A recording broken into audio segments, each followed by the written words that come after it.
आप लोगों ने, मैं आप सबसे पूछ रहा हूं, जिनको मालूम होगा हाथ उठा लीजिएगा। आप लोगों ने नीला ड्रम का नाम सुना है? नीला ड्रम किसी को मालूम है? नहीं मालूम है? मालूम हो तो हाथ उठाओ। आज नीले ड्रम की बात करते हैं। एक ऐसी घटना जिसने पूरे देश को हिलाकर रख दिया।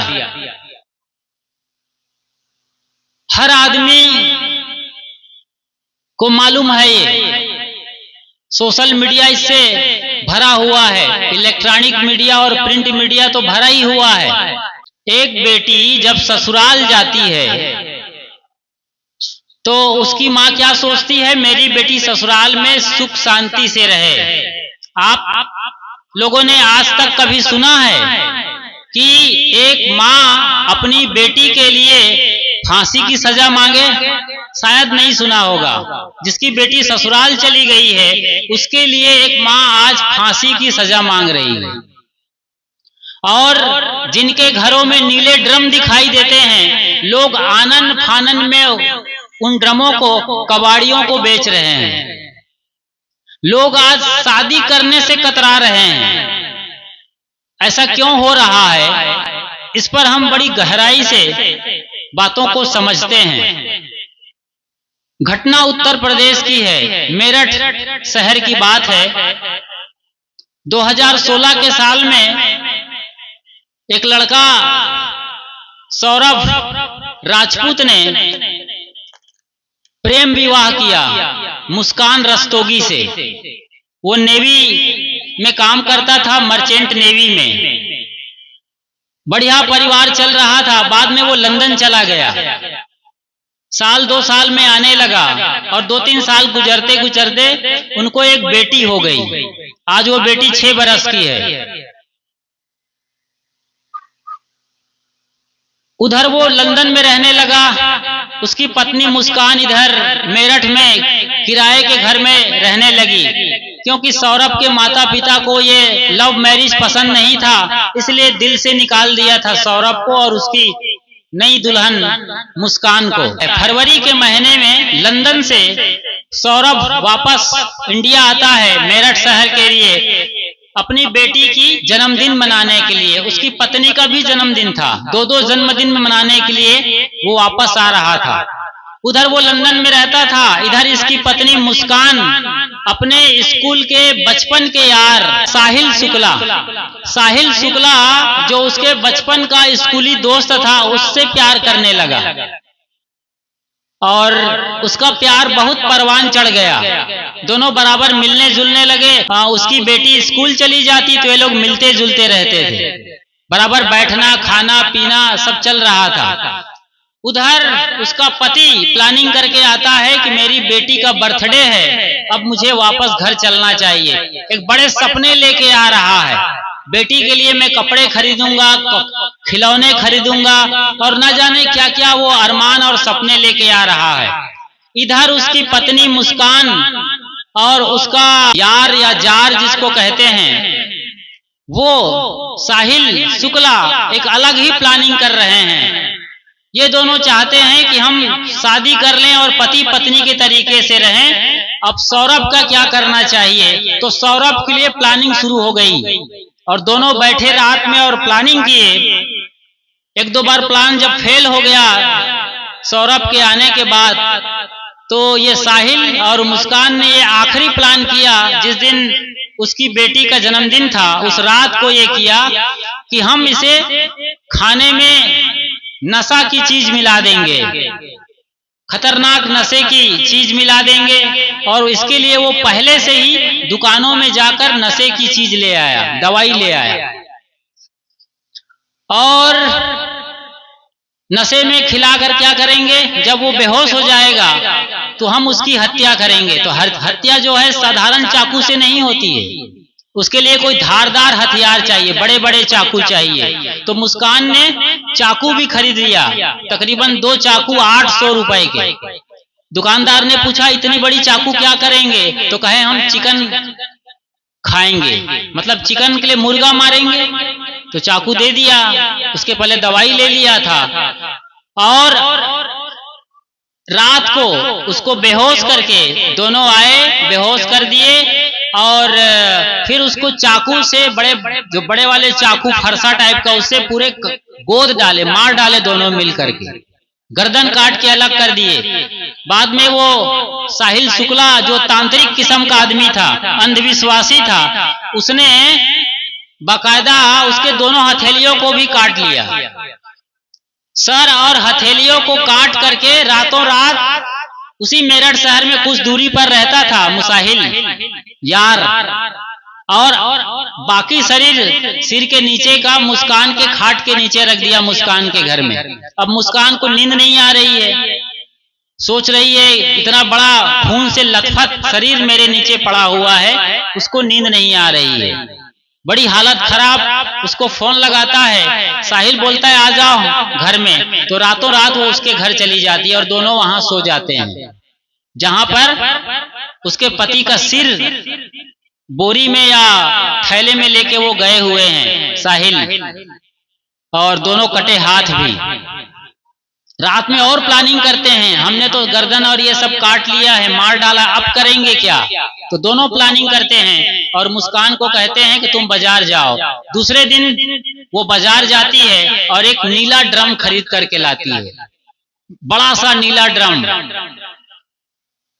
इसी में उनको भरना था और कई टुकड़े कर दिए, कहते हैं 15-16 टुकड़े कर दिए। नीला ड्रम भी ले आया, सीमेंट और रेती भी ले आया, उसी में भर करके पन्नी के साथ भर दिए और बाद में उसमें सीमेंट डाल दिया उस ड्रम में, फिर उसको पानी डाल करके पूरा सीमेंट से सील कर दिए ताकि किसी को खबर ना लगे, बदबू भी ना फैले और खबर ना लगे।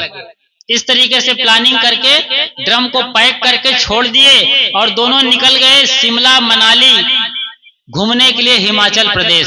सोचिए जरा, करीब 84,000 रुपए लेकर के दोनों फरार हो गए। पति की लाश को ड्रम में सील कर दिए और बड़े मजे करने के लिए, हनीमून मनाने के लिए कहां चले गए? शिमला मनाली के लिए निकल गए।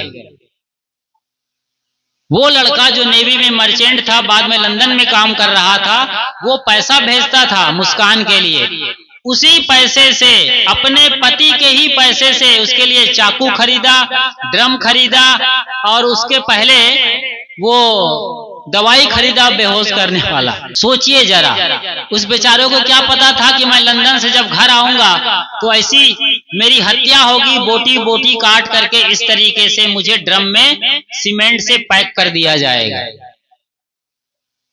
कैसी दुनिया है ये? इस खबर को सुन सुन करके टीवी में, अखबार में, सोशल मीडिया में कितने लोग डर गए हैं।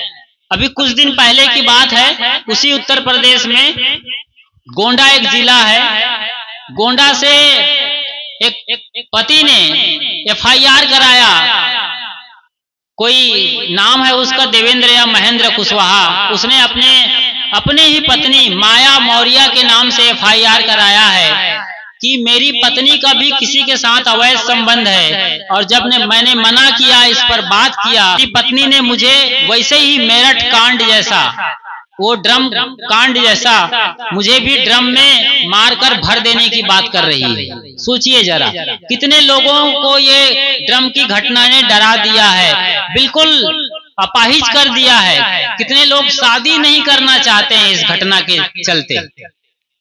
अब कई पहलू हैं इस घटना के जो समाज में परिव्याप्त है, इस बात को अच्छी तरीके से हम समझते हैं। आज रिश्ते तार तार हो गए हैं, आज पति पत्नी एक ही छत के नीचे रहते हैं लेकिन बिल्कुल अजनबी जैसे।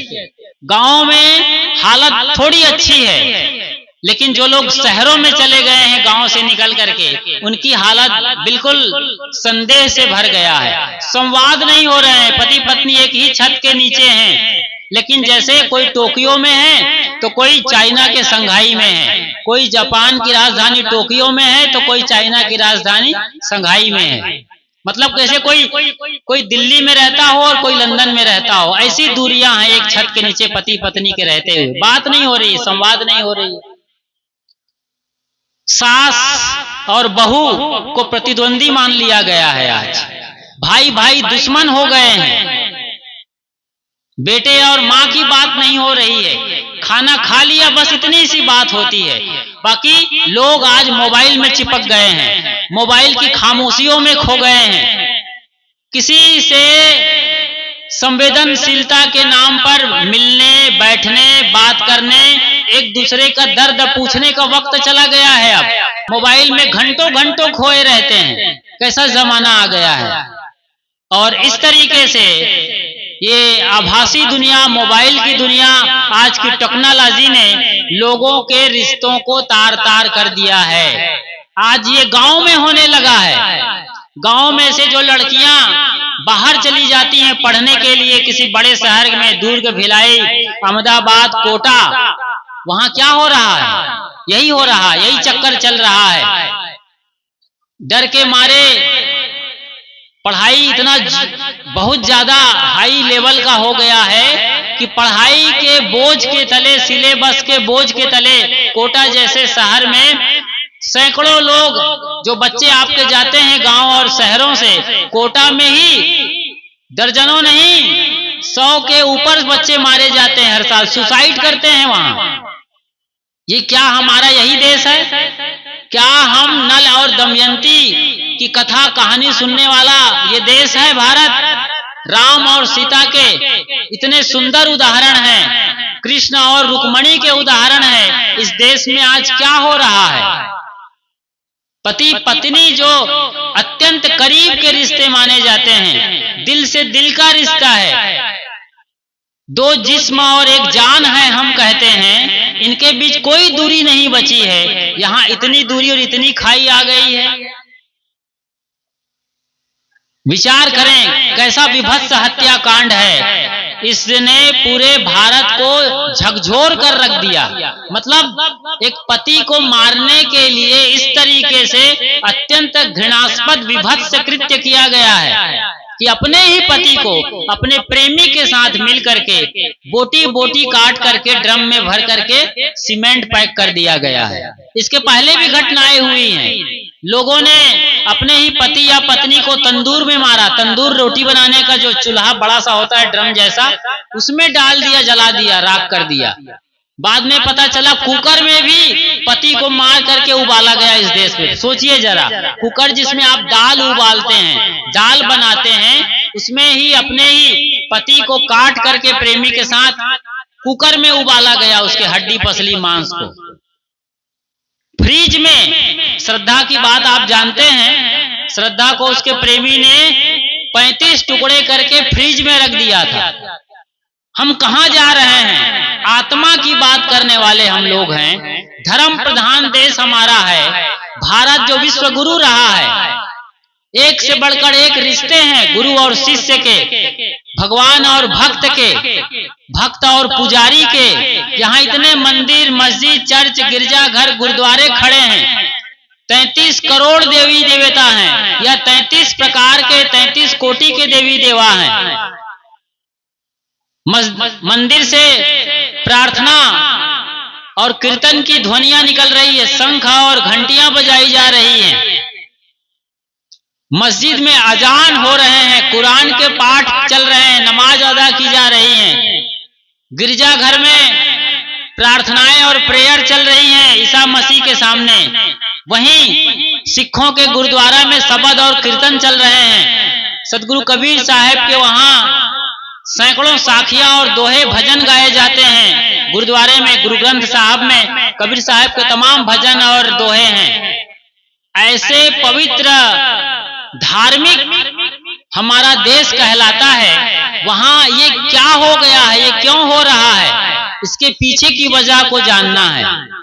और वो लड़का साहिल जो शुक्ला परिवार से आता है, पंडित खानदान से आता है, वो बिल्कुल डरा हुआ अंधविश्वासी आदमी है। उसके कमरे में जब कैमरे ले जाया गया तो पता चला उसकी दीवार पर एक अजीबोगरीब किस्म का फोटो है लाल रंग का, और कई उल्टा सीधा डिजाइन बनाया हुआ है।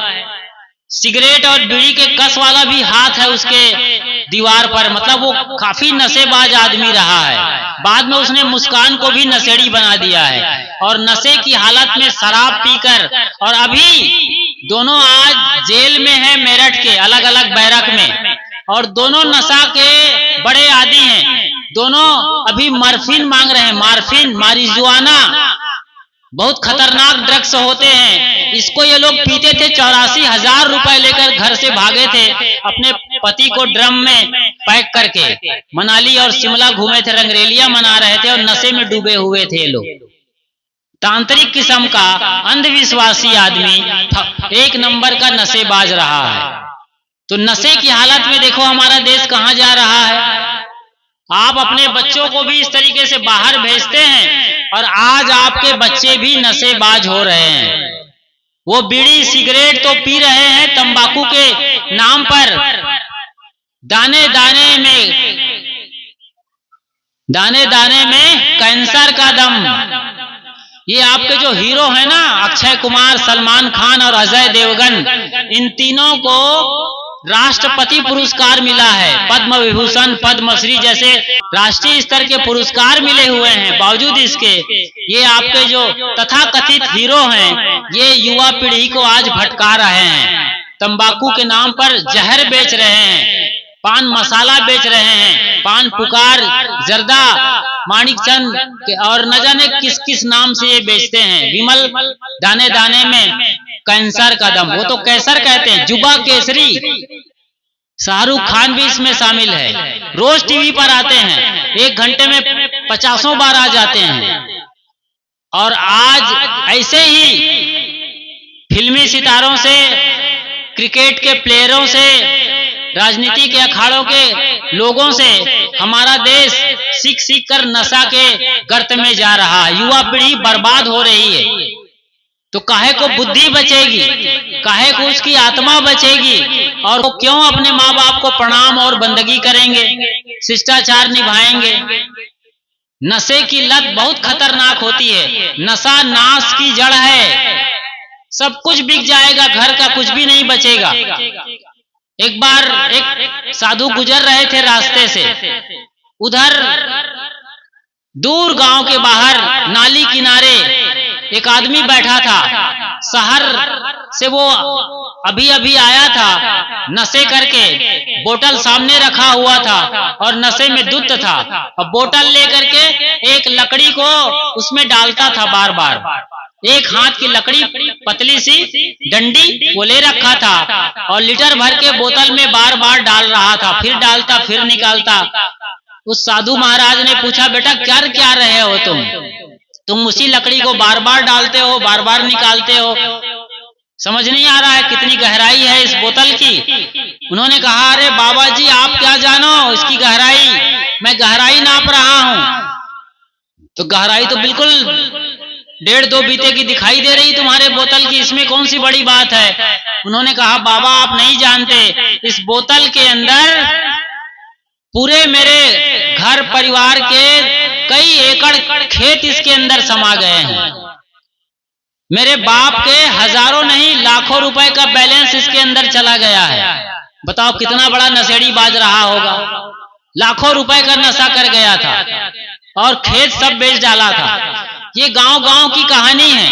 और तो और जब आप अपने बच्चों को कांवड़ यात्रा पर भेजते हैं हरिद्वार, तो मैंने देखा है अपने आंखों के सामने, आपके बच्चे जो यहाँ से जाते हैं गांव से, वो सारे बच्चे वहां पर बीड़ी फूंक रहे हैं, सिगरेट फूंक रहे हैं और बड़े बड़े जटाधारी बाबाओं के सामने बैठकर, जो गेरुए रंग के वस्त्रधारी बाबा लोग हैं, जो दाढ़ी बढ़ाए हैं, चोटी रखे हुए हैं, जटाजूटधारी हैं, वो गांजा का दम लगा रहे हैं। और आपके छोटे छोटे बच्चे वहां गांजा का दम लगा रहे हैं, गांजा फूंक रहे हैं। कैसा हमारा देश है, कहां जा रहा है, इस पर कभी सोचते हैं हम मुक्ति की बात करते हैं, परमात्मा की बात करते हैं। ये दुनिया किसने बनाई है ये हम जानना चाहते हैं। परमात्मा कहाँ बैठा होगा, परमात्मा के कब दर्शन होंगे, ये बात तो हम जानना चाहते हैं। मगर हमारा घर बिगड़ रहा है, परिवार टूट रहा है, समाज बिखर रहा है, देश बर्बाद हो रहा है। इसके बारे में कौन फिक्र करता है कि हमारे बच्चे हमसे दूर जा रहे हैं नशे की लत में। और ऐसे ही लड़के लड़कियों का जब चक्कर शुरू हो जाता है 16-17 सालों से, तो फिर कहाँ जाते हैं बच्चे, कहाँ भाग रहे हैं, कहाँ नशे में डूब रहे हैं, कहाँ मर रहे हैं, कहाँ दोनों सुसाइड कर लेते हैं एक साथ मरेंगे तो सोचते हैं लड़के लड़कियां कि एक साथ फिर से पैदा होंगे। ऐसा कभी होता है? दुनिया में हर आदमी अकेले आता है और अकेले जाना है हर को। यहाँ कोई एक साथ पैदा होता नहीं है। भले ही आप कसम और वादे खाएं शादी के मंडप पर कि 7 जन्म तक हम साथ निभाएंगे, 7 जन्मों की कसम खा लें, लेकिन ऐसा नहीं होता है। इधर मरे और कहानी अलग अलग हो जाती है। यहाँ तो अभी जिंदा हो आप, और जिंदा होते हुए तालमेल नहीं बैठ रही है, दिल से दिल नहीं मिल रहा है, पटरी नहीं बैठ रही है, तो मरने की बात की कौन जानता है। अभी आप जिंदा हो तब तो प्रेम करो एक दूसरे को, चाहे पति पत्नी हो, भाई बहन हो, माँ बाप हो, सास ससुर हो, या ननद भौज का रिश्ता हो, या पड़ोसी पड़ोसी का रिश्ता हो। कितनी दरार आ गई है। लोग मिलते हैं, हाथ भी जोड़ लेते हैं, लेकिन सब औपचारिकताएं हैं। चेहरा मिलता है, आंख मिलती हुई मालूम पड़ती है, लेकिन दिल नहीं मिलता है। तो वो लड़का साहिल अंधविश्वासी था। उसके घर से पता चला, मुस्कान जब अपनी बेटी को लेकर के प्ले स्कूल जा रही थी, तब पहली बार उसने साहिल को देखा कई वर्षों के बाद। और दोनों को देर नहीं लगी कि हम स्कूल के यार हैं, बचपन के मित्र हैं। आना जाना शुरू हुआ और फिर दोनों का गहरा प्रेम हो गया, रिश्ते बनने लगे। तो वो लड़का जो डरपोक किस्म का था, साहिल शुक्ला, जिसकी मां मर गई थी कुछ साल पहले, वो अपनी मां से बात करता था, चैटिंग करता था। कोई नंबर मिल गया था उसे जिससे अपनी मां को फोन लगाता था। सोचिए जरा, उसकी मां मर गई है 1-2 साल पहले, उसको वो फोन लगा के बात करता था।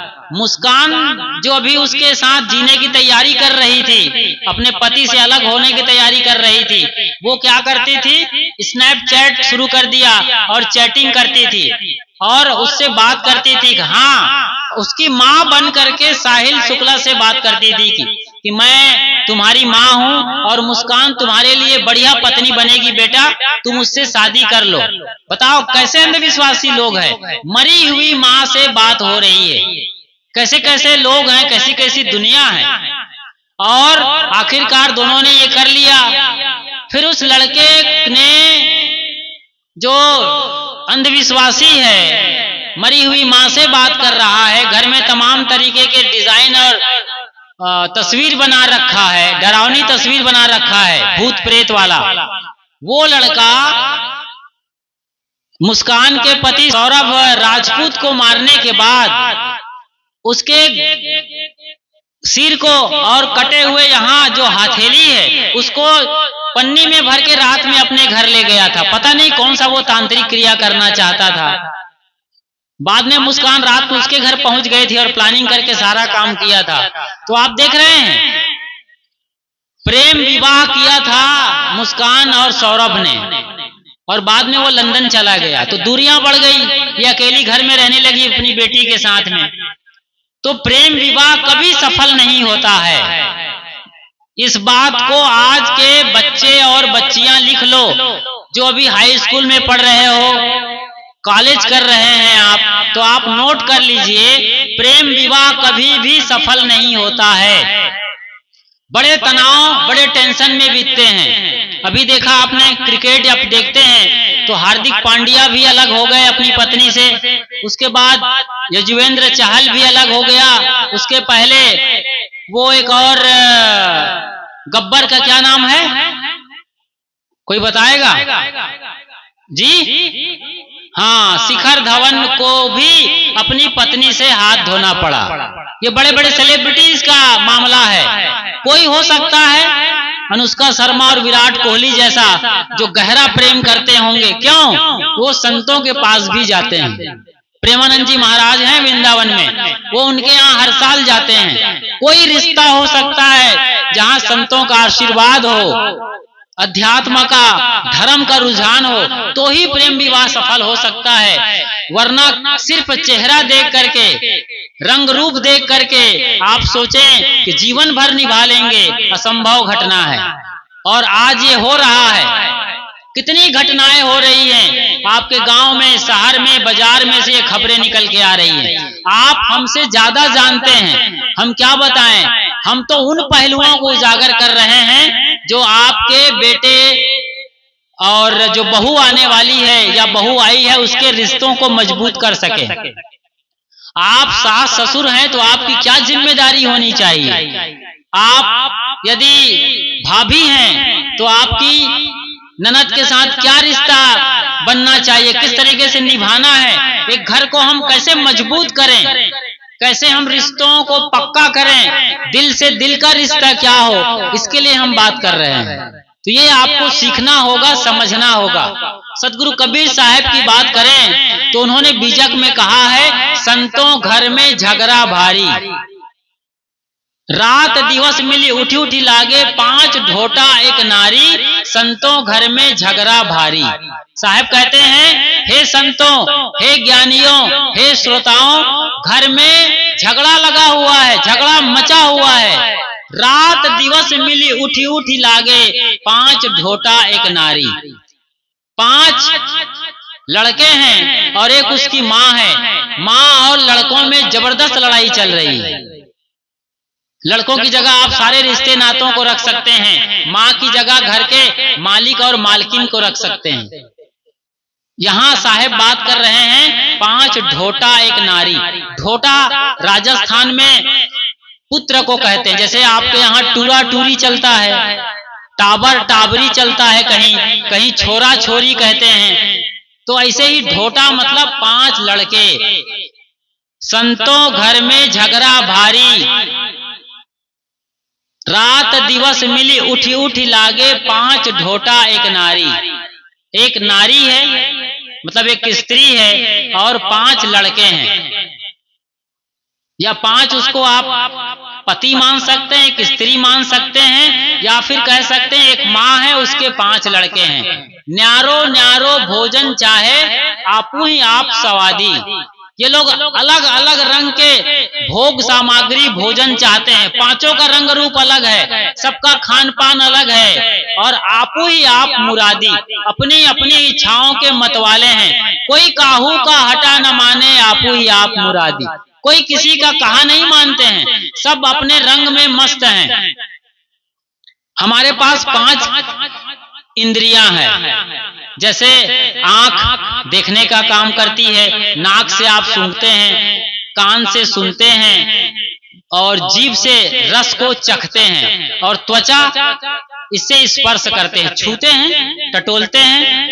आंख, कान, नाक, जीभ, चाम, इसके विषय क्या है? शब्द, स्पर्श, रूप, रस और गंध। तो नाक को बड़ी सुंदर गंध चाहिए, बढ़िया परफ्यूम लगाते हैं लोग, मेकअप पोत करके बाजार निकलते हैं, मंडाई मेला जाते हैं, थिएटर सिनेमा जाते हैं, शहर जाते हैं, बढ़िया इत्र लगाते हैं, डियो और परफ्यूम लगा करके निकलते हैं। आंख को बड़ी बड़ी प्यारी प्यारी सुंदर चीज देखनी चाहिए। ये देखने के लिए आंख मतवाली है।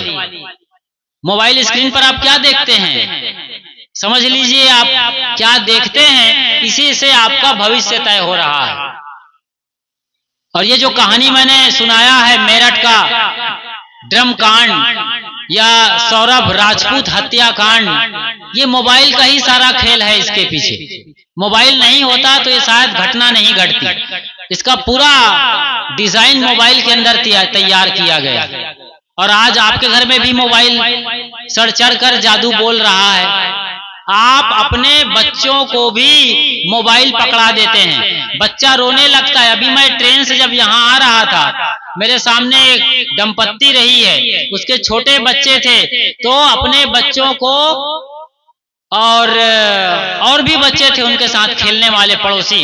जब भी बच्चा रोए तो मोबाइल पकड़ा दे, उनके आंखों पर मोबाइल चिपका देते थे, और जैसे ही मोबाइल देखता बच्चा एकदम चुप। अभी एकदम दहाड़े मार के रो रहा था, आंसू आ गए थे, चेहरा सूज रहा था, गाल भींगा हुआ है आंसुओं से, वो एक झटके में मोबाइल देखते ही चुप हो गया। कहाँ जा रहे हैं बच्चे? और आप बोलते हो कि हमारे बच्चे बिगड़ रहे हैं, कलयुगी हो गए हैं, और हमारा आज नामो निशान मिटा रहे हैं। हमारे कहे में नहीं बच्चे सुनते ही नहीं है, कहना नहीं मानते हैं। क्यों मानेंगे? आप लोग जिम्मेदार हैं, सारे माँ बाप गुनाहगार हैं, जिम्मेदार ही नहीं गुनाहगार हैं। आज आप बच्चों के खान पान बिगाड़ दिए हैं, रहन सहन बिगाड़ दिए हैं, बोली भाषा बिगाड़ दिए हैं, और मोबाइल दे करके सवा सत्यानाश कर दिए हैं अपने बच्चों का। मोबाइल में फिर इंटरनेट का कनेक्शन आ गया तो सारी अश्लीलता पूरी नग्नता के साथ दिखाई देती है। इंटरनेट कनेक्शन आने से सारी अश्लीलता पूरी 100% नग्नता के साथ दिखाई देती है, और बच्चे फिर गलत दिशा को, गलत ट्रैक को पकड़ लेते हैं, तो फिर उसी दिशा में चलते रहते हैं और बर्बादी का इबारत लिखते हैं। अपनी बर्बादी की कहानी बच्चे आज खुद लिख रहे हैं, लेकिन उसके गुनाहगार आप हैं।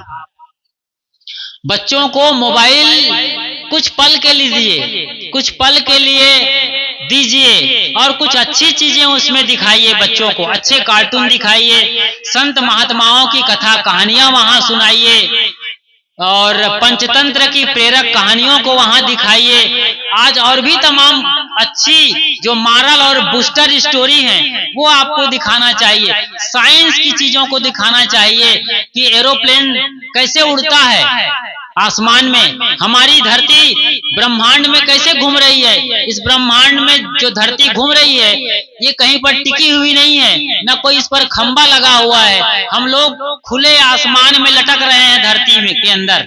सोचो जरा, ऐसी ऐसी चीजों को दिखाना चाहिए, ब्रह्मांड के रहस्य को बताना चाहिए, जलवायु परिवर्तन को बताना चाहिए, पानी कैसे गिरता है।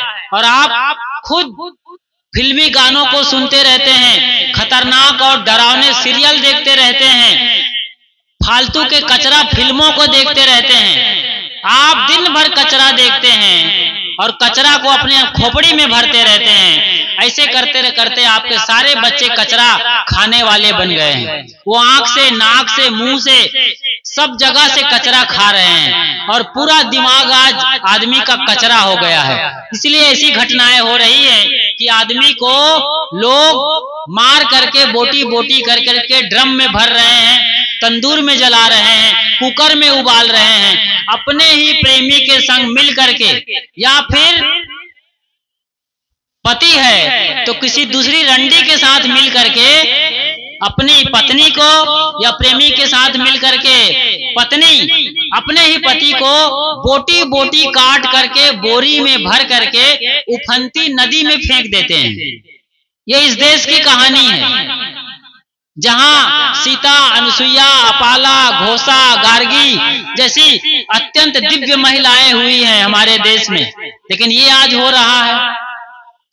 ध्रुव, प्रहलाद, सीता, राम और कृष्ण, बुद्ध, महावीर, कबीर, नानक, दादू, दरिया, घिसा, पलटू, लाल, गुलाल, जीवन, जगजीवन, तमाम संत हुए हैं, और हमारे देश में तमाम क्रांतिकारी हो गए हैं। अशफाक उल्लाह खां, खुदीराम बोस, भगत सिंह, चंद्रशेखर आजाद, नेताजी सुभाष चंद्र बोस, झलकारी बाई, अवंतिका बाई, रानी लक्ष्मी बाई के देश में क्या हो रहा है आज? कहाँ जा रहे हैं आप? कुछ विचार करते हैं? कुछ सोचते हैं अपने बारे में? ये बहुत जरूरी है। आज ठहरना होगा, केवल दौड़ना नहीं है आपको, लगातार थोड़ा रुकना आना चाहिए, ठहरना आना चाहिए, विचार करने आना चाहिए। मैं तो केवल एक मोबाइल की बात कर रहा हूं। आप बच्चों को राइट टाइम पर इतने मिनट से 15-20 मिनट के लिए मोबाइल दीजिए, यदि बहुत जरूरी है। स्कूल में बच्चे पढ़ रहे हैं, उन्हें मोबाइल चाहिए, ये भी घातक रोग बन गया है। जो काम स्कूल में जाकर बच्चे टीचर के सामने करते सीखते थे, शिक्षक गुरु के तुल्य है, गुरु के प्रकाश में, रोशनी में बच्चों को शिक्षा मिलनी चाहिए। लेकिन आज विज्ञान ने सारा कुछ बिगाड़ने का ठेका ले रखा है और बच्चों को ऑनलाइन पढ़ाई शुरू करा दिया है। और बच्चे 10 मिनट 5 मिनट पढ़ते हैं, बाकी वो यूट्यूब में चले गए और न जाने किस सोशल मीडिया के लिए प्लेटफॉर्म में घुस गए, गंदी फिल्मों को देख रहे हैं, गंदे गानों को सुन रहे हैं, गंदी तस्वीर देख रहे हैं और बच्चे का ब्रेन बिगड़ रहा है, मस्तिष्क खराब हो रहा है और बच्चे आउट ऑफ कंट्रोल हो रहे हैं। और बच्चे फिर घर में जो शैतानी न करे वो कम है, कुछ भी कर सकते हैं, खुला लाइसेंस मिलता चला जा रहा है। तो मोबाइल का उपयोग आप माँ बाप, बड़े बुजुर्ग, भैया या दीदी अपने छोटे भाइयों के सामने लिमिटेड टाइम के लिए करिए और सही चीज को दिखाइए। कम से कम आपकी निगरानी हो बच्चों के पास। जब वो मोबाइल देख रहे हैं, स्कूल की पढ़ाई कर रहे हैं, तो निगरानी रखिए। आंख की बात कर रहा हूँ। कबीर साहब कहते हैं, संतों घर में झगड़ा भारी, रात दिवस मिली उठी उठी लागे, 5 ढोटा एक नारी। ये आंख उसमें से एक पुत्र है, जिससे गंदे दृश्य देखने से, गंदी जगहों पर नजर डालने से ये हमारी आंखों की क्षमता भी बर्बाद हो रही है। आज जल्दी से जल्दी बच्चों को चश्मा लग रहा है। अब तो जमाना ये आ गया है कि बच्चे चश्मा लगाकर पैदा हो रहे हैं। मतलब चश्मा लग रहा है बच्चा के पैदा होते होते। आंखें कमजोर हैं या सिर चकरा रहा है, सर दर्द हो रहा है और उन्हें चश्मा लग गया है। मोबाइल लोग देख रहे हैं चादर तान के। मोबाइल जब भी देखो आप लाइट में ही देखो, बल्ब जलाकर ट्यूबलाइट में, रोशनी में देखना चाहिए। लेकिन आपके सारे बच्चे चादर तान करके, कंबल ओढ़ करके रजाई के अंदर मोबाइल देख रहे हैं। सोचिए वो क्या देख रहे होंगे, गंदी से गंदी फिल्म देख रहे होंगे। इसलिए ऐसा वो कर रहे हैं चादर के अंदर और आपको खबर नहीं है और आंख खराब होती है। हमारे पुरखे कभी भी मोबाइल माफ करिए, उस समय तो मोबाइल था नहीं, ये तो 20-25 साल से मोबाइल आया हुआ है। हमारे पुरखे कभी भी लाइट सोर्स को नहीं देखते थे। जैसे कोई कंडील को लगातार देखता रहता था क्या? दिया को जला करके, मसाल जलता था, वो गैस जलता था। शादी में जो गैस जलाते थे आप, मेंटल वाला, उसको कोई देखता था कभी? नहीं।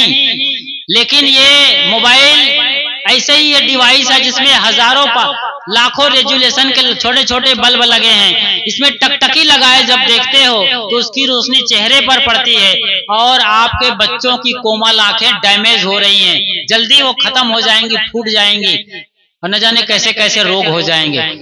मन बिगड़ रहा है सो अलग। तो किस तरीके से बर्बाद हो रहा है देश मोबाइल के चलते। एक आंख की बात मैंने की है, नाक की भी बात बताई है, गंध सूंघने के लिए क्या क्या लोग कर रहे हैं। कान से कचरा इसके अंदर हम डाल रहे हैं।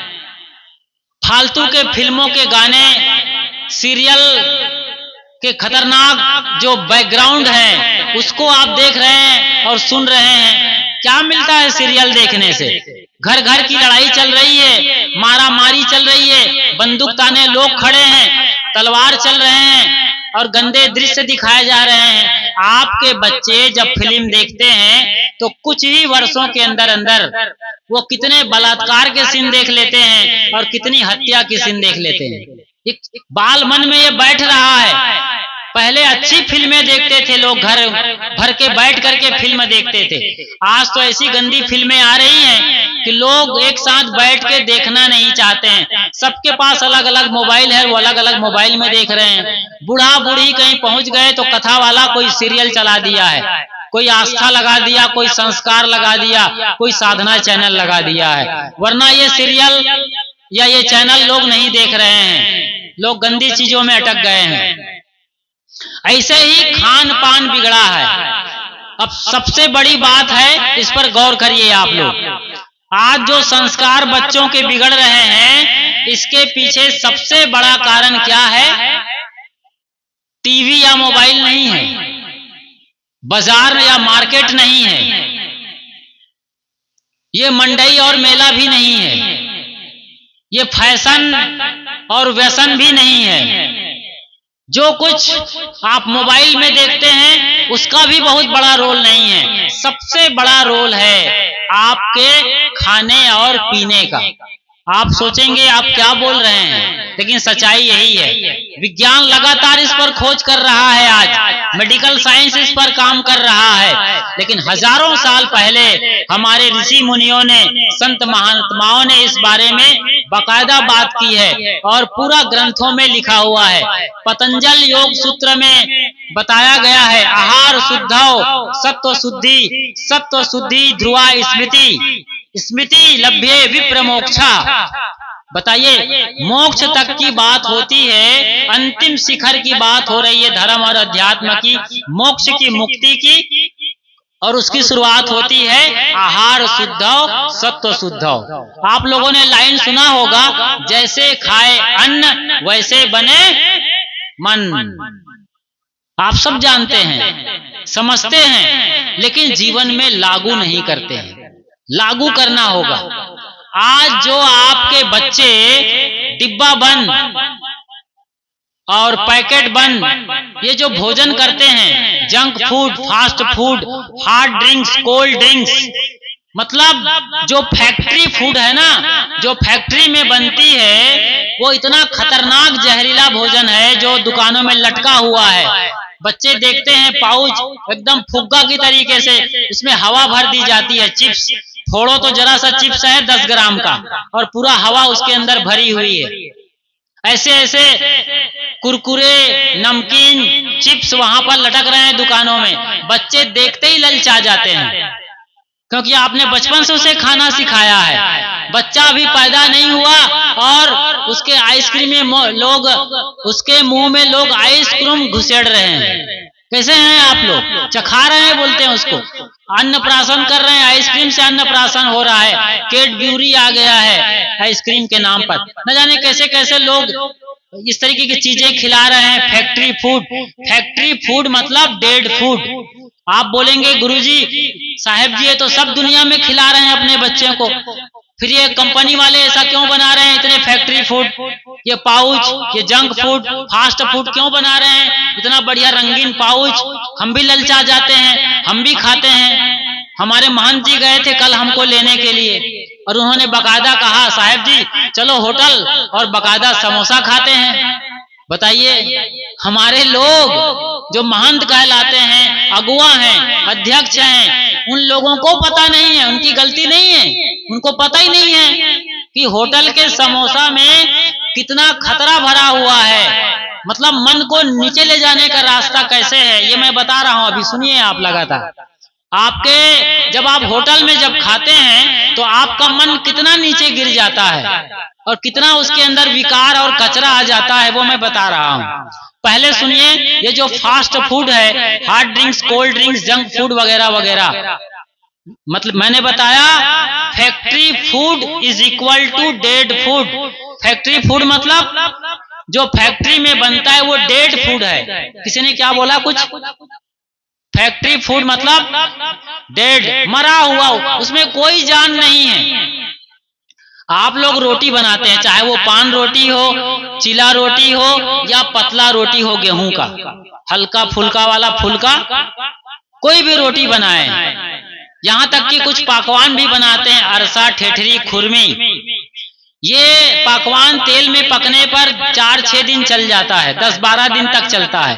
लेकिन जो रोटी बनाते हैं रोज खाने का, चिला रोटी, पान रोटी, तवा रोटी या बेलन वाली रोटी, इसको कोई दूसरे दिन नहीं खाता है।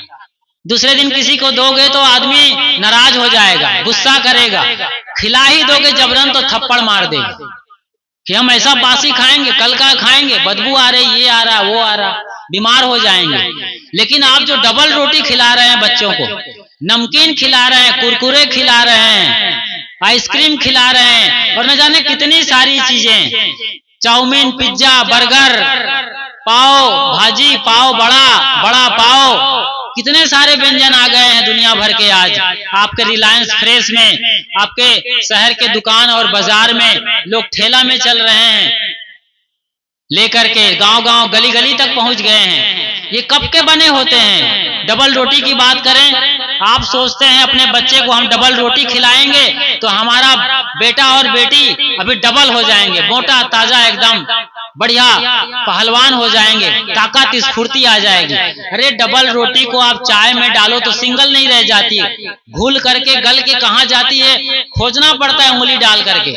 बिस्किट के भी यही हालत है, ये काहे को डबल करेंगे आपको? तो ये सारे जो पकवान है डिब्बा बंद जो लटक रहे हैं, पैकेट बंद दुकानों के अंदर सजे हुए हैं, इसके अंदर दो खतरनाक जहर डाला जाता है। ये आज कान खोल के सुन लीजिए और कान पकड़ के आज से इसको बोलिए ना, मत खाइए आज के बाद। सुनिए, पहले दो जहर पड़ते हैं। पहला जहर तो ये है कि इसको 6-6 महीने तक रखने के लिए खतरनाक सोडियम बेंजोएट या सोडियम नाइट्रेट और न जाने कई प्रकार के केमिकल डाले जाते हैं। इसको आप लगातार खाते रहेंगे तो ये आपको एक दिन फेफड़ा गला देगा, शरीर में कैंसर हो जाएगा, दोनों किडनी फेल हो जाएगी और आंखों में भी मोतियाबिंद हो जाएगा और न जाने आंखें फूट जाए तो कौन आश्चर्य है। इतने खतरनाक जहर हैं, लगातार आपके अंदर ये जा जाके। अभी बच्चों को देखिए ना, दिमाग खराब हो जाता है, अत्यंत गुस्सा में चिड़चिड़ा जाते हैं, थाली पटक देते हैं। तो आप रोटी और सब्जी देते हो तो थाली को फेंक देते हैं, और जब आप कुरकुरे नमकीन और बिस्किट देते हो तो खाना शुरू कर देते हैं।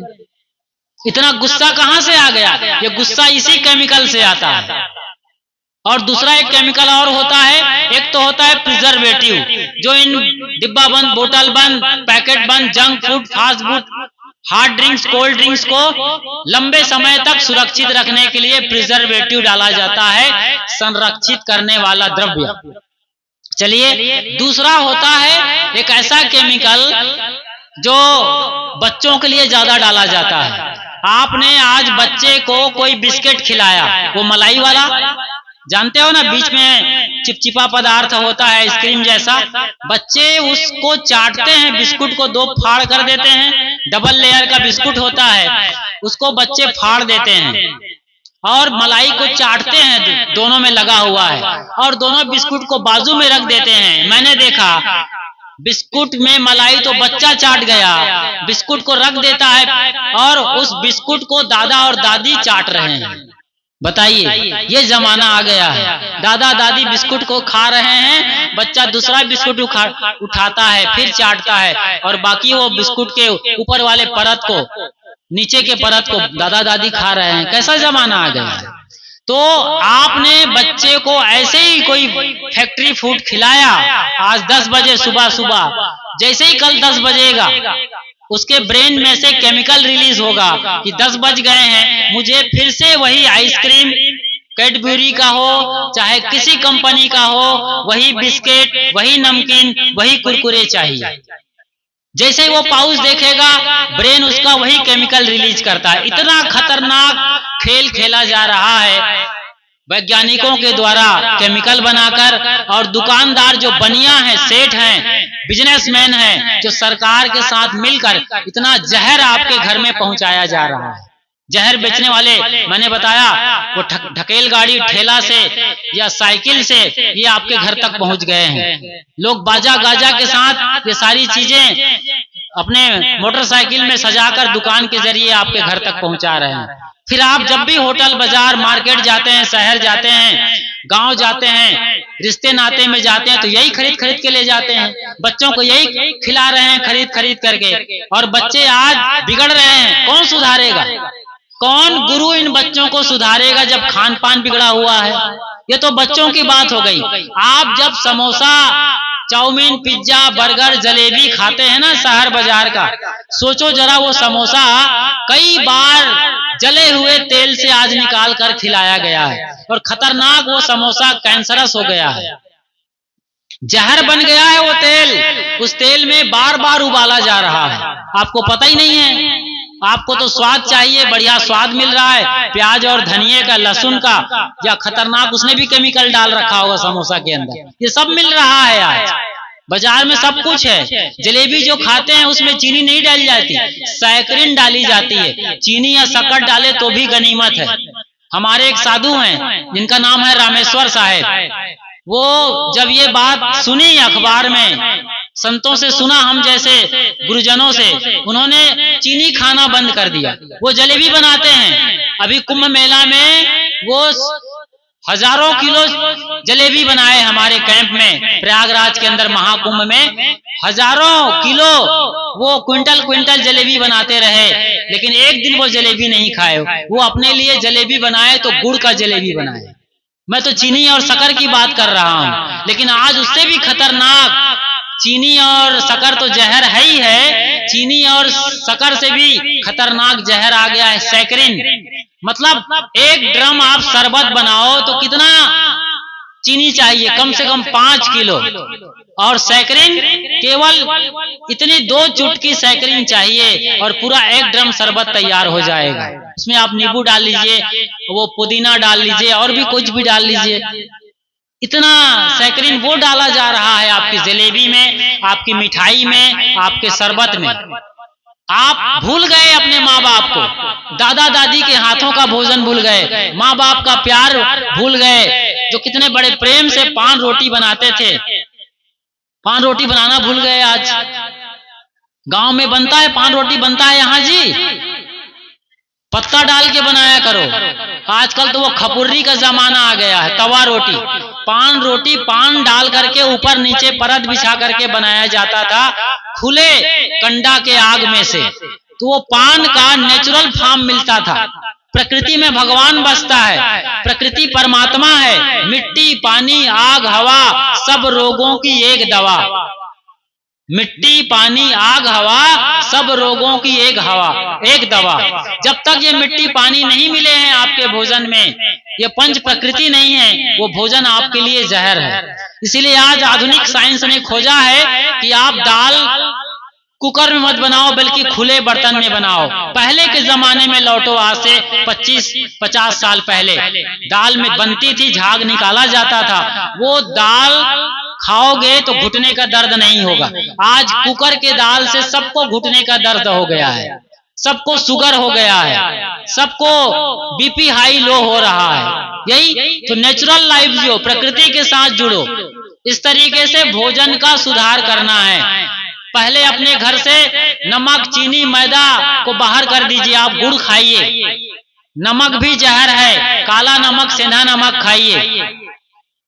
तेल, रिफाइंड तेल को निकाल के बाहर फेंकिए, उसकी जगह पर कच्चे घानी का तेल ले आइए। आप लोग ट्रिपल रिफाइंड तेल खा रहे हो और सब रोग आपके अंदर आ रहा है। रिफाइंड तेल में पूरी खिल सकती है इतनी गुब्बारा जैसी सफोला फफोला से, लेकिन आपके जीवन को वो बर्बाद कर रहा है। तेल निकालिए, कच्चे घानी का तेल ले आइए, मतलब रिफाइंड तेल को बाहर, कच्चा घानी का तेल लाइए। नमक, सेंधा नमक खाइए, और काला नमक, वो सुपर फाइन नमक मत खाइए, अन्नपूर्णा का हो चाहे टाटा का हो, बहुत खतरनाक जहर है। ऐसे ही मैदा और जो सफेद बारीक चीजें हैं उसको नहीं, आप घर में अपना 5-6 प्रकार का अनाजों को मिला लीजिए। 1 किलो चना, 1 किलो गेहूं में 200 ग्राम चना, जौ, बाजरा मिला करके रोटी बना के खाइए। कई रोगों का इसमें इलाज है। तो मैं आपको खास तौर से ये कह रहा हूं, इस मुद्दे पर खान पान बिगड़ा है, और इसी खान पान से आदमी आज बहुत उत्तेजित हो रहा है, क्रुद्ध हो रहा है, आउट ऑफ कंट्रोल है, गुस्से में आ जाता है, अंट संट बक रहा है, उल्टा सीधा हरकत कर रहा है। बाहर देशों में लोग यही सब खा करके अपने ही दोस्तों में, स्कूल के अंदर बच्चा पिस्तौल तान देता है और कई को मार देता है, कई को गोलियों से भून डालता है। सोचिए जरा, एक बच्चा है वो गोली चला देता है अपने स्कूल में, क्योंकि ऐसे ही खान पान है एकदम।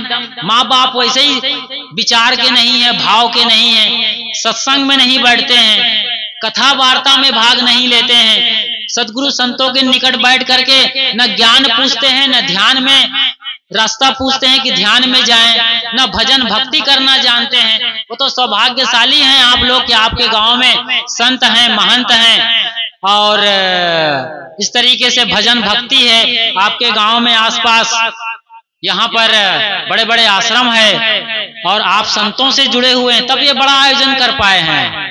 इतना बड़ा आयोजन करना आसान नहीं होता है। फालतू नाच नौटंकी ऑर्केस्ट्रा के लिए लोग झोला भर भर के चंदा देंगे, लेकिन सत्संग के लिए, धर्म के लिए, परमार्थ के लिए, सच्चे ज्ञान के लिए, जिससे समाज सुधरेगा, बच्चों को संस्कार मिलेगा, ऐसे के लिए जेब से पैसा निकलते निकलते नोट के ऊपर पसीना आ जाता है लोगों को। बताइए कैसे लोग हैं। कचरा के लिए, देश को, गांव को बर्बाद करने के लिए, परिवार समाज को तोड़ने के लिए क्या क्या नहीं हो रहा है देश में आज। आपके गांव में होता है, अंडा गांव गांव बिकने लगा है, शराब का ठेका लगने लगा है, सरकार को खूब पैसा मिलती है तो गांव के ठीक बाहर वो ठेका लगा रहा है। समझिए, मैंने कई बातों से आपको समझाने की बात की कोशिश की है। वो मेरठ मर्डर कांड से मुस्कान, साहिल और सौरभ के ये प्रेम त्रिकोण में किस तरीके से आदमी अपने पति को छोड़ करके जब पराए जार जिसको कहते हैं, इधर क्या बोलते हैं, दूसरे के साथ लगवार जो बना लेते हैं, जो भी हो, इस तरीके से जब एक स्त्री अपने पति को छोड़ करके दूसरे के साथ जब जीना शुरू करती है तो उस घर का बंठाधार होना, चौपट होना, बर्बाद होना तय है। और आज उस मुस्कान को क्या मिल रही है, उस लड़के साहिल को जो सोचे थे कि उसके पति सौरभ राजपूत को मार करके गुलछर्रे उड़ाएंगे, मजा करेंगे, ये क्या मिला उनको, आज सलाखों के पीछे हैं। और मुस्कान की मां ने कहा है कि मैं अपनी बेटी के लिए फांसी की सजा मांग रही हूं। उनके दोनों माँ बाप ने बोला है कि हम अपनी बेटी के लिए कोई मुरव्वत नहीं करते हैं, कोई दिल में जगह नहीं है, आज उन्हें सरेआम फांसी होनी चाहिए। मैं तो चाहता हूं कि उन्हें लाल किले जैसी जगह में या इंडिया गेट पर लटकाया जाए, सबके सामने दिखाई दे। और वो लड़का जिसने वहां कोलकाता में वो ट्रेनी डॉक्टर को जिस तरीके से दरिंदों की तरीके से नोच डाला था, एकदम इतना तो हिरण को या लोमड़ी को शेर भी नहीं नोचता, इतना नोच करके उसके साथ जो रेप किया था, उस ऐसे लोगों को और ऐसे तमाम लोग जो देश के अंदर जेल खाने में बंद हैं, इनको खुलेआम बड़े बड़े शहरों के चौराहों में फांसी देना चाहिए, ताकि सबक ले सके देश, ये हिंदुस्तान, आने वाली पीढ़ी और सीख सके क्या मिल रहा है इन लोगों को। ऐसा ही होगा ना अंजाम, घुट घुट के मरना होगा, सड़ना होगा जेल में। अब क्या मिलेगा इन लोगों को। एक दूसरे से मिलना चाहते हैं ये साहिल और मुस्कान, एक दूसरे के साथ रहना चाहते हैं, क्या करेंगे सोचो जरा, इनकी क्या नियत है। आज भी ड्रग्स मांग रहे हैं, हेरोइन मांग रहे हैं, मर्फीन मांग रहे हैं। नशा में आदमी इतना घिर जाता है कि आदमी नशा वो इंजेक्शन से लेता रहता है। कई लोगों को मैंने देखा है। एक जगह मैं आश्रम में था, कहा गुरुजी मेरे बेटे ने मेरे जेब से 15,000 निकाल लिया। मैंने कहा कोई बात नहीं, अपना बेटा है। कहे गुरुजी वो मेरा बेटा तो है, 15,000 निकाल लिया है, वो कल वो नशा ऐसा इंजेक्शन डालता है, सुल्फा लगाता है कि सुल्फा पीता है, बोल रहा था मेरे। वो बेटा को कह रहा था कोई मार दे, मुझे ऐसा बेटा नहीं चाहिए। सोचो जरा, अपने बेटा को लोग मार डालना चाहते हैं, ये नशे की हालत है। और आप सुधरना नहीं चाहते, खान पान को सुधारना नहीं चाहते, मोबाइल का लत नहीं, मोबाइल का लत तो आप लोग तो घर में रहते हैं। एक मेरा चेला बनने आया था जब मैं नागपुर में था, उसकी कहानी सुनाता हूं मैं। बड़ा महत्वाकांक्षी था, मेरे पास आया, मोबाइल देखता रहा। उस समय तो मोबाइल भी नहीं था, मेरे पास से चला गया। जब बुरहानपुर और अन्य जगहों में, अन्य आश्रम में चला गया तो मोबाइल खरीद लिया वो। और मोबाइल में रात दिन दिन नहीं, रात रात भर देखता। जब 4 बजे घंटी लगती आश्रम की प्रयागराज में या बुरहानपुर में, तो वो मोबाइल रख के सोने लगता था, इतना आदी हो गया। और बढ़िया चीजें भी देखता था कि कैसे पैसा खूब कमाए, उनको खूब पैसा चाहिए, तो पैसे कैसे कमाना है, इसके लिए वो बड़े बड़े लोगों को सुना, तरकीब भी सीख गया। लेकिन इतने भर से तो कुछ होगा नहीं ना, उसके लिए तो जमीन पर काम करना पड़ेगा, पापड़ बेलना पड़ेगा। जो भी लोग सफल हुए हैं वो लोगों ने पूरा खून पसीना एक किया है। घुट घुट करके जिया है, दाने दाने का मोहताज हो गए हैं, कितने लानत मलालत सब झेला है, लात धूसा खाया है, तब जाके लोग वहां पहुंचते जिसे करोड़पति कहते हैं, अरबपति कहते हैं। एक दिन में कोई नहीं बन जाता है, लेकिन वो सपना देख रहा है मोबाइल से देख के, नहीं इतना देखा मोबाइल, इतना देखा मोबाइल, इतना मोबाइल देखा, सब देखा उसमें जो आप लोग देखते हैं, अच्छी से अच्छी चीजें देखा, गंदी से गंदी चीजें देखा।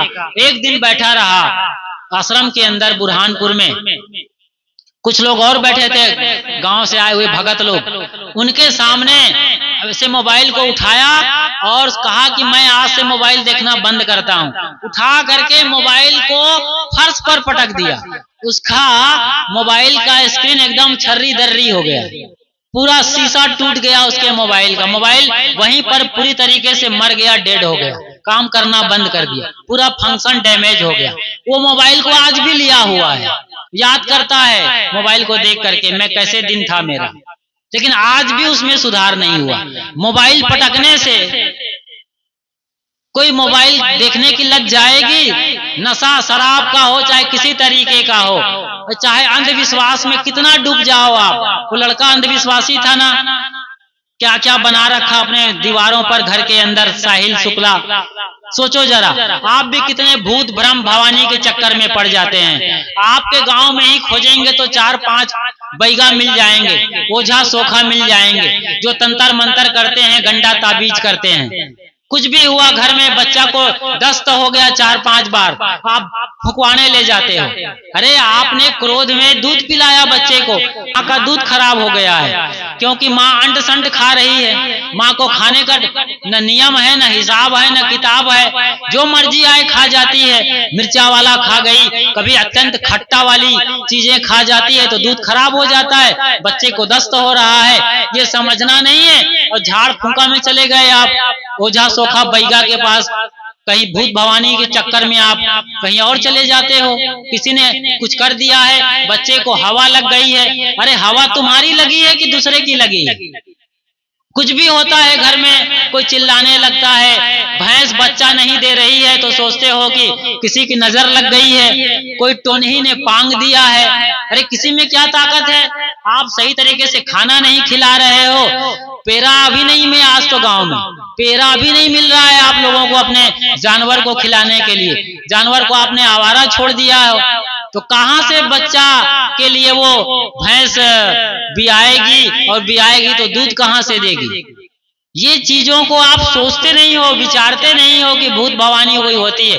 कोई भूत भवानी मरी मसान जिंद चुड़ैल ब्रह्म राक्षस कुछ भी नहीं होता है, कुछ भी नहीं होता है भाई, समझो इस चीज को। एक कहानी सुना करके हम अपनी बात को यहीं विराम देंगे। एक गांव में एक नया नया लड़का कबीरपंथी हुआ था, संतों के निकट बैठता था तो कुछ ज्ञान ध्यान मिला था, कुछ साहस कुछ ऊर्जा उनको मिलने लगी थी, और पूरा गांव वो नकली कबीरपंथी था, ओझा सोखा बैगा वाला, भूत भवानी पूजने वाला, त्रिशूल पूजने वाला, चंदन बंदन करने वाला, और ये चंद्रपुर जैसी जगह में जाकर के बकरा काटने वाला गांव था। हो सकता है आपके गांव की कहानी हो, सोच लेना। नया लड़का वो लड़का नया था और कबीरपंथी अभी अभी हुआ था, तो उसको कुछ ज्ञान हो गया था।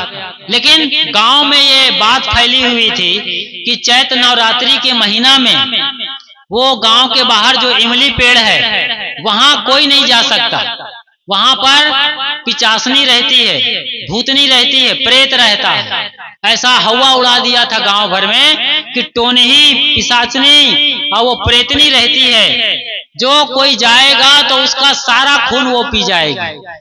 वो लड़का सोचा कि मेरे गुरुजी ने तो बताया है कि पेड़ तो पेड़ है भैया, रात में वहां कोई नहीं रहता है, हो सकता है कोई पक्षी रह जाए, कौवा है, कोयल है, ऐसे पक्षी वहां डेरा डाल के रहते हैं, लेकिन इसके अलावा कोई भूत भवानी प्रेत पिशाचनी कुछ नहीं रहती है। तो लड़के को साहस था, गांव वालों से कहा कुछ नहीं रहता है। तो गांव वालों ने कहा क्या तुम रात को 12 बजे जा सकते हो? कहाँ चला जाऊंगा मैं। तो ये लो एक कील दे दिया, एक हथौड़ी भी दे दिया, एक मोटी वाली कील समझते हो, खिला, और एक हथौड़ी दे के भेजा, जाओ और पेड़ पर कील गाड़ के आना। वो लड़का रात को 12 बजे गया, ठंडी का दिन था, साल ओढ़ रखा था। अब साए साए कर रहा था, रात के 12-1 बजे का समय रहा होगा। सारा गांव सोने लगा था, 4-6 लोग जाग रहे थे जिन लोगों ने उनको भेजा था। वो लड़का गया, वहां पर सन्नाटा, झिंगुर की आवाज, दूर तक कोई नहीं। भाई डर तो जन्म से है उसके अंदर कि गांव में इमली के पेड़ में वो टोनही रहती है कि प्रेतनी रहती है। हल्का सा डर समाने लगा, साए साए की आवाज को सुना तो अब कील गाड़ने लगा। हड़बड़ी में गड़बड़ी होती, आप जानते हो। कील गाड़ते गाड़ते गाड़ दिया। चलो, अब जब कील गाड़ दिया वो पेड़ के नीचे वाले जो जड़ के आसपास, तो उठने लगा तो उसे लगा कोई पकड़ के खींच रहा है। अब एकदम डर समा गया। नया लड़का था, अभी अभी नया नया सीख रहा था कबीर पंथ को। संतों की बात आधी सीखा था, आधी समझ में नहीं आया था। जैसे ही उठने लगा उसे लगा कोई खींच रहा है, और खींचने के क्रम में उसे ऐसे लगा कि पलट को देखने में डर लगने लगा। कोई खींच रहा है तो उसे देखने में डर लग गया। कई बार होता नहीं है, अपनी रुमाल रख देते हो कंधे में, तिरछी नजर से देखते हो तो अरे कौन हाथ पकड़ा है मेरा, अपना ही रुमाल रखा है, अपना ही कोट टांग रखा है, लेकिन तिरछी नजर से देखने पर लगता है कोई मेरे कंधे पर बैठा है, कोई कंधे को पकड़ लिया, ऐसा लगता है ना। तो लड़का डर रहा है। अब कौन पकड़ लिया भाई, कोई नहीं होता है, गुरुजी ने बताया कुछ नहीं है, पकड़ कैसे लिया। तो एकदम डर गया। अब पूरा डर जो पहले गांव का बचपन से भरा हुआ था, पिछले 25 साल का, अभी 25 दिन से तो संतों के साथ बैठ रहा था, 25 साल का डर एकदम बाहर आ गया और एकदम चिल्लाते हुए बाहर आया, भागते भागते, बचाओ बचाओ बचाओ। लड़के तैयार थे, इधर गांव में लोगों ने दौड़ करके उसको बचाया। पसीना आ गया, थपथपाया उसको, पसीना पोंछा, पानी का छिट्टा मारा, होश आया। हमने कहा था यार तुम समझते नहीं हो, वहां पक्का मरी मसान भूत प्रेत का वास है, इमली के पेड़ में टोनही रहती है। अच्छा हुआ तुम्हारा खून नहीं पी गया, वरना खून पी सकती थी। पक्का हो गया। अब सवेरा हुआ, सब लोग जाने की तैयारी करने लगे। अब पेड़ के, अब दिन हो गया, चलो दिन के उजाले में चलते हैं। तो दिन को सब लोग चले। आखिर कौन पकड़ लिया उसके साल को, साल तो दिखाई देगी, पेड़ पर टंगा होगा। चलने लगे, जाके देखते हैं तो क्या था, सारा मामला ये था कि जब लड़का कील ठोक रहा था तो अपने ही साल के कोने में कील ठोक दिया। अपने ही बैठा तो साल इधर चला गया घूम करके, उसी में कील ठोक दिया था, खिला मार दिया था। पलटा तो लगा कोई खींच रहा है। वहां कोई मरी मसान भूत प्रेत कुछ नहीं होता है, कब्र में भी कुछ नहीं होता है। मसान घाट में भी कब्र के अंदर चींटियां बिल बना के रहती हैं, लेकिन आपको रात में छोड़ दिया जाए तो आपका तो एकदम घिघी बन जाएगा, पसीना छूट जाएगा, फड़फड़ा जाओगे। वहां पता चलेगा कि रात में मसान घाट में छोड़ दिया गया है। बताइए, चींटियां नहीं डरती है, और चींटियों से हजारों गुना वजनदार आप डर जाते हैं। डर केवल मन में है, इसी मन को सुधारना है। इसी मन को सुधारने के लिए हम लगातार 3 दिन तक आपके यहाँ आने वाले 2 दिन और चर्चा करेंगे। आप साध्वी बहनों को बढ़िया इनके भजन और प्रवचन सुनेंगे। कल से सही समय पर आ जाना, सही समय अभी बताया जाएगा, उस पर आ जाएंगे। तो हमने मुस्कान और साहिल सौरभ की कहानी से पूरे देश को हिलाकर रख दिया, सन्न गन्न कर दिया। इस कहानी से बहुत कुछ सीखा है। ऐसी घटना दोबारा ना हो, इसके लिए आप साधु संतों के निकट बैठिए, अपने धर्म शास्त्रों को पढ़िए, माँ बाप का आदर करिए, सम्मान करिए, और अच्छे संस्कार को खान पान, रहन सहन, बोली भाषा, उठना बैठना, ओढ़ना पहनना सुधार करके कर सकते हैं। बहुत बहुत आभार और अभिनंदन आप सबको, आपके समस्त पदाधिकारियों को, यहाँ पर महंत सर्वे जी, महतर दास जी और गांव के समस्त गणमान्य नागरिक, आप जैसे दीदी दादियां, बाल गोपाल, सबका बड़ा अभिवादन और अभिनंदन कि आप लोगों ने बड़ा आयोजन किया है। और कल अपने मोबाइल का सही उपयोग करना और सबको कॉल करना, जितने रिश्तेदार हैं, कांटेक्ट नंबर है, सबको बुलाना कि हमारे गांव में भंडारा है, भोजन करिए और सत्संग भजन सुनिए। बताना। साध्वी बहनें आई हैं, संत गुरुजन आए हैं प्रयागराज से, और आप सब आओ, सबको बुलाना कल, ठीक है। तो यहीं पर मैं अपनी वाणी को विराम देता हूँ। आप लोगों ने बड़े धैर्य के साथ, बड़ी एकाग्रता के साथ हमें सुना, इसके लिए हमारी ओर से, इस मंच की ओर से आप सबको खूब खूब साधुवाद और अनंत प्रेम। बोलिए सदगुरु कबीर साहेब की, साहेब बंदगी